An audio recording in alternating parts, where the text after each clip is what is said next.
बेटा सीधी सी बात है, आपको मैं एक तरीके से समझाता हूँ। एक बार एक औरत ने घर के लॉकर में 50,000 रुपये रखे और 50,000 रुपये घर के लॉकर में रखने के बाद ड्राइंग रूम में ढूंढने लगी कि 50,000 रुपये कहाँ है, 50,000 रुपये कहाँ है। इतनी देर में उसका हस्बैंड आ गया।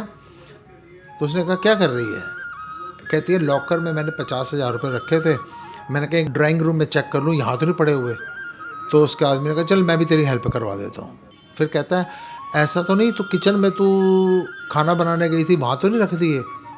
ढूंढने का चलो वहाँ चेक कर लेते हैं। वहाँ चले गए। इतनी देर में उनके घर में एक बुज़ुर्ग थे मिलने वाले, वो भी आ गए। उन्होंने कहा क्या हुआ?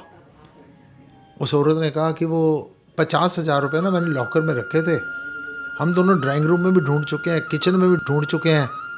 तो उस आदमी ने कहा फिर ऐसे होता है कई बार बेडरूम में ना रखे हो, मेरे को पक्का निश्चय है कि आपके बेडरूम में मिलेंगे, आपने रखे कहाँ थे? उसने कहा जी लॉकर में। तो आओ फिर बेडरूम में देखते हैं। वो बेडरूम में देखते रहे, बेडरूम में भी नहीं मिले। फिर कहते हैं ऐसा तो नहीं कि बाथरूम में ना पहुँच गए हो, कि नहाने गए थे उसके बाद? हाँ मैं हाथ धोने गई थी। हाँ तो चलो बाथरूम में देखते हैं। सब जगह देखा, सब जगह देखा और आपस में बात कर रहे हैं। क्या बात कर रहे हैं कि रखे कहाँ थे? लॉकर में। रखे कहाँ थे? लॉकर में। वो ढूंढ रहे हैं बेडरूम में, ड्राइंग रूम में, डाइनिंग में, किचन में, बाथरूम में। तो इसका मतलब क्या है? वो लोग क्या हैं? वो लोग बेवकूफ़ लोग हैं जिनको पता भी है हमने लॉकर में रखे थे लेकिन ढूंढ रहे हैं ड्राइंग रूम में, बेडरूम में, किचन में, बाथरूम में। बेवकूफ़ है ना वो लोग। बस इतनी बात समझ जाइए, आप लोग भी बेवकूफ़ हैं। वो कैसे? आपको जब जब पूछा गया, कहीं पर पूछा गया, आपको मालूम है परमात्मा कहाँ पर है? अपने भीतर है। लेकिन ढूंढ कहाँ पर रहे हैं? चलो वैष्णो देवी चलें, बद्रीनाथ चलते हैं, चलो चारों धाम कर लेते हैं, मैंने सप्तपुरियाँ कर ली। और कभी कह रहे हैं कि चलो चलो सारे तीर्थ बार बार, गंगा सागर एक बार, और भाग रहे हैं बाहर।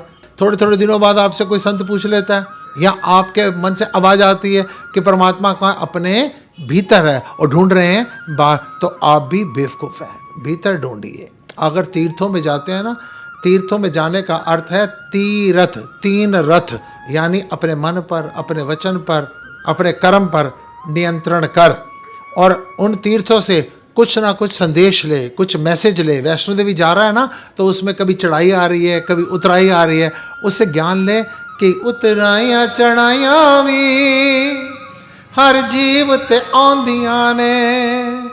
और अगर गंगा सागर जा रहा है ना, शिक्षा ले, मैं एक अविरल गंगा हूँ और मुझको आखिर में जाकर सागर में विलीन हो जाना है। इन देवी देवताओं की पूजा कर रहा है, आरतियाँ उतार रहा है, दुखी है। इन देवी देवताओं को अगर देख रहा है ना, इनको ढूंढ रहा है ना, अपने भीतर ढूंढ, अपने हृदय में ढूंढ कि मैं राम के कैरेक्टर को अपने जीवन में कैसे उतार सकता हूँ। भगवान श्री कृष्ण को मक्खन लगा रहे हैं। मक्खन क्या है? दूध का सार है। ऐसे समझ, मेरे को जीवन का सार ग्रहण करना है, मेरे को गीता का ज्ञान ग्रहण करना है।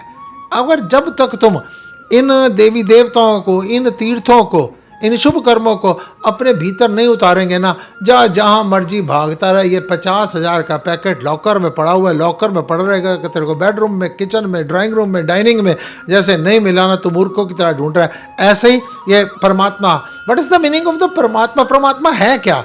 भगवान है क्या?